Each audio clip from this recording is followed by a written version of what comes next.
তারেক সাহেব গণভোটের পক্ষে আপনি ক্যাম্পেইন করেছে, আমরা গণভোটের পক্ষে করেছি, বিএনপি নজরুল ইসলাম সাহেব উনি গণভোটের পক্ষে ক্যাম্পেইনের কথা বলেছেন। এই ক্যাম্পেইন গুলা করার পরে আপনি এটার বাইরে কিভাবে যান আমি বুঝি না। যেতে পারেন গায়ের জোরে, অর্থাৎ ফ্যাসিজম তাই করে। এই সংবিধানে 7 ক খ সন্নিবেশিত করা হয়েছে, রাষ্ট্রদ্রোহিতা যারা মানবে না এই সংবিধান তাদেরকে ফাঁসি দেওয়া হবে, এবং সেই নিরিখে আমি আপনি সবাই ফাঁসির দড়িতে ঝুলবো যদি এই সংবিধানে আমি যদি যাই। ব্যারিস্টার ওমর ফারুক, আপনি একজন আইনজীবী, আপনার কাছে কিছু আইন সম্পর্কিত বিষয় জানতে চাই। আপনি জানেন যে আম, এই জুলাই সনদ নিয়ে আইনের বিষয়, এই আইনের সাথেও একটা কনফ্লিক্টিং রিলেশন আছে, যেটি ইতিমধ্যে বিভিন্ন জায়গা থেকে উঠেছে। বিশেষ করে বিএনপির আইনজীবী পন্থীরা যারা রয়েছেন তারা কিন্তু কথা তুলেছেন যে এটির সাথে এটি আইনে এই ধরনের কোনো বা সংবিধানে এই ধরনের কোনো ক্লজ নাই যে আহ, আপনার গণভোট দিয়ে কোনো ধরনের সিদ্ধান্ত বাস্তবায়ন করা সম্ভব হবে। পাশাপাশি প্রেসিডেন্সিয়াল অর্ডারের ব্যাপারে বলা হয়েছে যে এই ধরনের কোনো সুযোগও বর্তমানে না, যেহেতু এখানে সংবিধান বিদ্যমান রয়েছে, পার্লামেন্ট বিদ্যমান রয়েছে।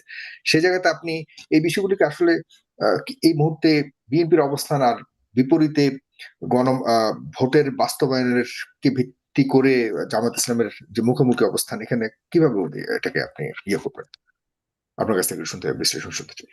ধন্যবাদ আপনাকে। আজকে আমাদের বিশেষ একটা দিন, স্বাধীনতা দিবস, এবং এই দিবসকে উপলক্ষ করে আজকে সারা বাংলাদেশের প্রত্যেকটা মানুষ তাদের বিভিন্ন মিডিয়ামে শুভেচ্ছা প্রকাশ করেছে। আমি মনে করি শুধু শুভেচ্ছা একটা বাক্য প্রকাশ করে শেষ করা যাবে না। আপনার শোয়ের মাধ্যমে যারা শুনছেন দেখছেন তাদেরকে বলতে চাই যে যারা যুদ্ধে অংশগ্রহণ করেছে সরাসরি, যারা বিভিন্নভাবে সহযোগিতা করে আমার এই দেশকে স্বাধীন করেছে, তাদের প্রতি আমাদের শ্রদ্ধাশীল হতে হবে। শ্রদ্ধাশীল শুধু কাগজে কলমে হলে হবে না, অর্থাৎ শ্রদ্ধা দেখাতে হলে আমাদের যে বৈষম্যের বিরুদ্ধে, যে অন্যায় জুলুম অত্যাচারের বিরুদ্ধে স্বাধীনতা সংগ্রাম হয়েছে, ভূখণ্ড আমরা পেয়েছি, সেগুলো যদি এখনো একজিস্ট থাকে তার বিরুদ্ধে সোচ্চার হতে হবে, তার বিরুদ্ধে জনমত গঠন করতে হবে, সেই জনমতে অংশীজন হতে হবে। অ্যাটলিস্ট আজকে অন্তত আমরা চোর গুন্ডা বদমাইশ, এই যারা যারা লুটেরা আছে, যারা যারা ফ্যাসিজমে জড়িত বা নতুন ফ্যাসিস্ট হওয়ার পরিকল্পনায় আছে, তাদেরকে ঘৃণা করতে শিখার মাধ্যমেই আজকে শহীদদের প্রতি আমরা সম্মান দেখাবো। এটি হোক আজকে আমাদের শপথ, আজকে আমাদের প্রত্যাশা। আজকে আলোচনা আপনি যেটি করেছেন, আমি মনে করি সবচেয়ে বড় আলোচনা আজকে হওয়া উচিত। আমি আপনার আলোচনায় যাওয়ার আগে একটু বলে নেই, বাংলাদেশে এখন অনেক ক্রাইসিস চলছে, সংকট চলছে, আমরা তেল পাচ্ছি না। আমি দীর্ঘদিন দেশের বাইরে ছিলাম, আমি আসার পরে আজকে আমি 3 জায়গায় গিয়ে তেল পাইনি। ক্যান্টনমেন্ট গিয়েছি, খিলক্ষেত গিয়েছি, উত্তরা গিয়েছি। অর্থাৎ জ্বালানি সংকট যদি তীব্র থেকে তীব্রতর হয় তখন কিন্তু আমাদের দেশ ক্রাইসিসে পড়বে। এই ক্রাইসিসটা মিট আপ করার জন্য আমার মনে হয় জাতীয় একটি সংলাপ, একটি বৈঠক তারেক জিয়ার নেতৃত্বে সমস্ত দলমত সবাইকে নিয়ে করা উচিত। আমি এইখানে আহ্বান জানিয়ে আমি আপনার প্রশ্নের ভিতর যাচ্ছি। দেখেন, সংবিধানে যেই সংবিধানের কথা আমরা বলছি, যেই সংবিধান এখন একজিস্ট আছে, যদিও আদালতে চ্যালেঞ্জ হয়েছে, আদালতে চ্যালেঞ্জ হলে এই সংবিধানে পুরোনোটা বাদ দিয়ে সন্নিবেশিত হয় না। ওইটা ওই আদালতের চ্যালেঞ্জের পরে, রায়ের পরে সংসদে বসে ওইটা আবার আপনি ঠিক করতে হবে, পরিবর্তন করতে হবে, পরিবর্তন করতে হবে, মার্জন করতে হবে, সংযোজন করতে হবে। আজকে যেই সংবিধানের কথা বলতেছেন সেই সংবিধানে আমাদের কিছুই নাই। আমাদের এই সংবিধানে অন্তর্বর্তীকালীন সরকারের ভোটের কোনো ব্যবস্থা নেই। এই সংবিধানে 7 ক খ সন্নিবেশিত করা হয়েছে, রাষ্ট্রদ্রোহিতা যারা মানবে না এই সংবিধান তাদেরকে ফাঁসি দেওয়া হবে, এবং সেই নিরিখে আমি আপনি সবাই ফাঁসির দড়িতে ঝুলবো যদি এই সংবিধানে আমি যদি যাই। এই সংবিধানে, এই সংবিধানে আপনি যে শপথের কথা বলছেন, বিভিন্ন শপথের, সেটিও নেই।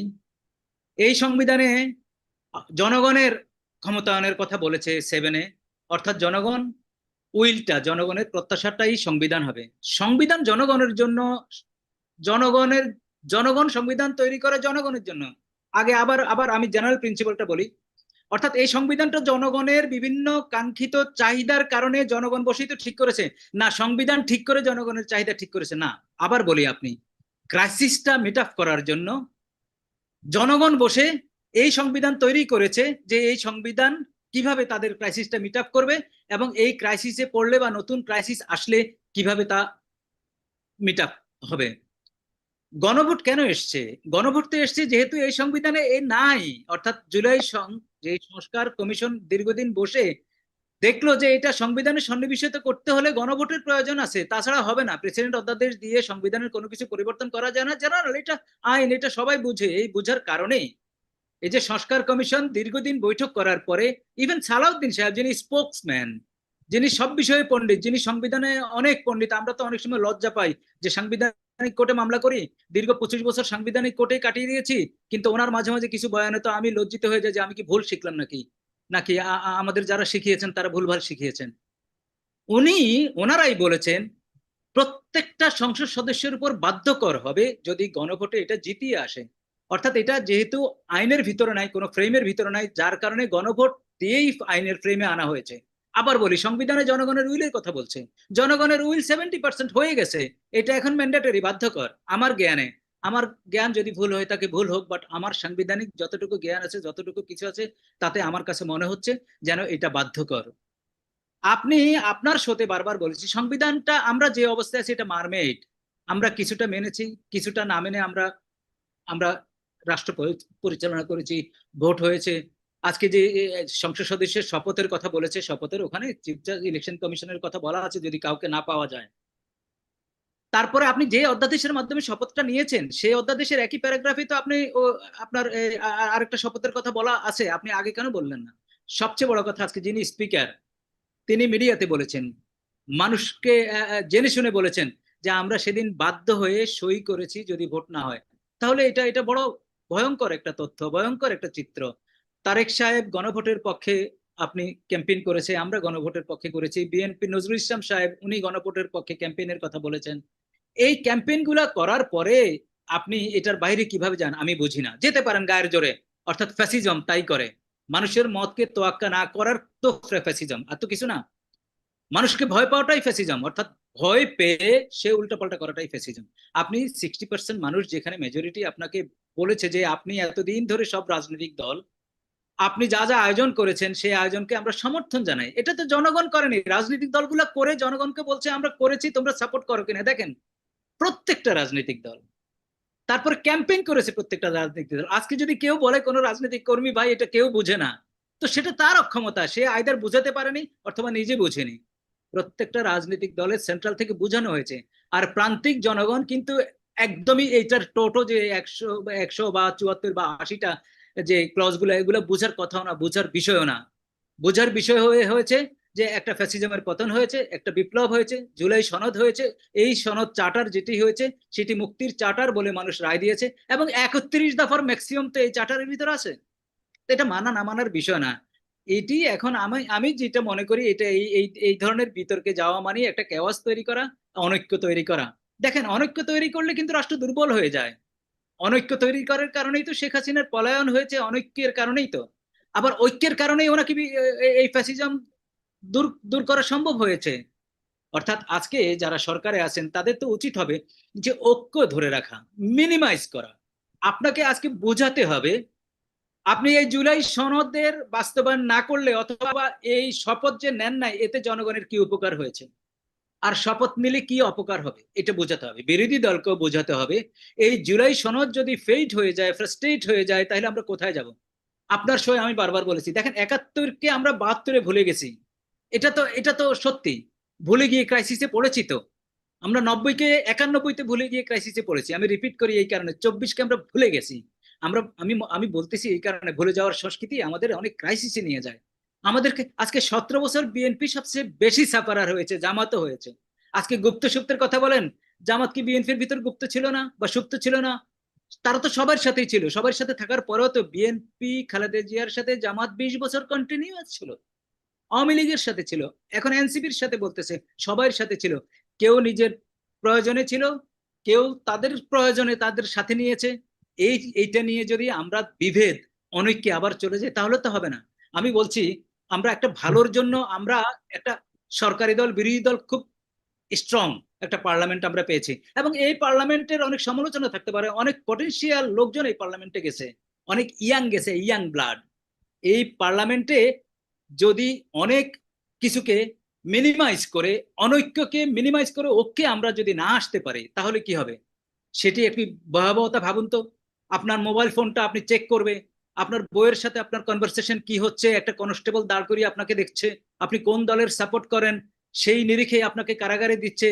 আপনি রাজনৈতিক বিবেচনায় ক্রসফায়ারে নিয়ে যাচ্ছে, রাজনৈতিক বিবেচনায় হাজার হাজার মামলা হচ্ছে। আমরা যদি ওই দিকে চলে যাই তাহলে কি হবে? আমি আবার বলি, এই যে শহীদরা 1400-1500 তাদের অভিসম্পাদ আজকে স্বাধীনতা দিবসে জিজ্ঞেস করা উচিত, ভাই এই স্বাধীনতা দিবস আজকে এত মহান দিবস, তোমাদের ভাবনা কি?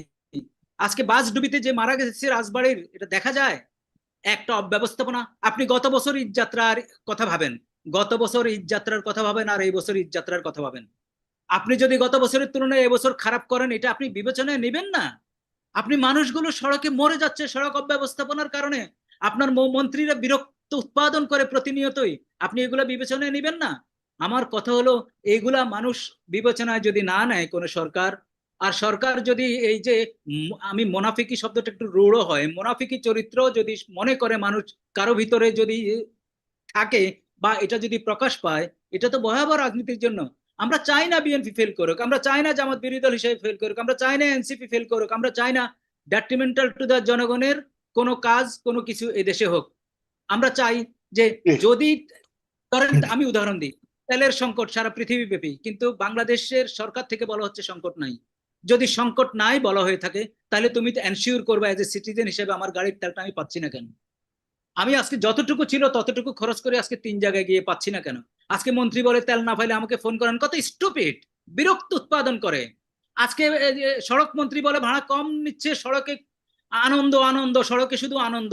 এটা বিরক্তি উৎপাদন করতেছে না? আপনি আপনি একে তো ব্যবস্থাপনা পাচ্ছেন না, মানুষ খুন হচ্ছে সড়কে, তারপরে আপনি তার মাঝে একটি বিরক্ত উৎপাদন করতেছেন, ঘৃণা উৎপাদন করতেছেন, আজে বাজে কথা দিয়ে যেগুলো আপনি উৎপাদন করতেছেন, ছেড়ে দিচ্ছেন সমাজে। এগুলো তো ভয়াবহ। আজকে আজকে সাংবিধানিক ঈদ সবাই বলতেছে, আজকে সালাউদ্দিন সাহেবের মতো শিক্ষিত একটা লোক, আপনি সংবিধান সংবিধান সংবিধান জপে জপে আজকে উনি ওনার অবস্থানটা এমন জায়গায় নিয়ে গেছেন, এটা তো সুখকর না। তো সুতরাং আজকে বুঝতে হবে, আমার আমার বিষয়টা জি। সবচেয়ে বড়, আমাদের তো বয়স হয়েছে, আমরা তো দেখছি অনেক রেজিম, এই রেজিম ফ্যাসিস্ট হয় এগুলার কারণে, এই মানুষের বিরক্তি উৎপাদন করে, মানুষের যে জি। ম্যান্ডেটকে তোয়াক্কা না করা, মানুষের যে ইচ্ছা অনিচ্ছা, মানুষের যে সুখ দুঃখ ভালোবাসা, ওগুলা ওগুলা অ্যাড্রেস না করা, এয়ার কন্ডিশন রুমে বসে ওই কৃষকের সারের কথা ভাবা, এগুলা যতদিন পর্যন্ত বন্ধ না হবে, মিনিমাইজ না হবে রাজনৈতিক ভাবে, এই পার্লামেন্টটা যতদিন পর্যন্ত একটু ভালো একটু ইয়ের দিকে না যাবে, ততদিন পর্যন্ত এই আপনি লম্বা আলোচনা করতে থাকবেন। এই ছেলেপেলেগুলো মরে গেছে, এদের স্বীকৃতি আর অস্বীকৃতি কি, এগুলার হয়তো কয়দিন পরে দেখবেন যে রিভার্স হয়ে যাবে। ওই যে আমাদের দেশে কখনো কারো বিচার হয় না, যখনই রেজিম পরিবর্তন হয় গড্ডালিকা প্রবাহের মতো সবাই খালাস পেয়ে যাবে, যখনই রেজিম পরিবর্তন হবে অন্য রেজিমের সবাই গড্ডালিকার প্রবাহের মতো কারাগারে যাবে। এই সংস্কৃতি থেকে বেরিয়ে আসার জন্য আমাদের সংলাপ দরকার। এবং আজকে আবার শুরুতে যেটা বলছি, আমি মনে করি তারেক সাহেব এবং প্রধানমন্ত্রী যিনি আছেন, ওনার নেতৃত্বে যে ক্রাইসিস গুলো বর্তমানে বাংলাদেশ ফেস করবে এই জ্বালানির কারণে, সেগুলা কিভাবে অ্যাড্রেস করা যায় সেই ব্যাপারে আলোচনা বসবে। এবং জুলাই সনদ নিয়ে টানাহাট্টা না করে আমার মনে হয় কমিটমেন্ট রক্ষা করবে, সেটি আমার ধন্যবাদ আপনাকে, প্রত্যাশা। ধন্যবাদ।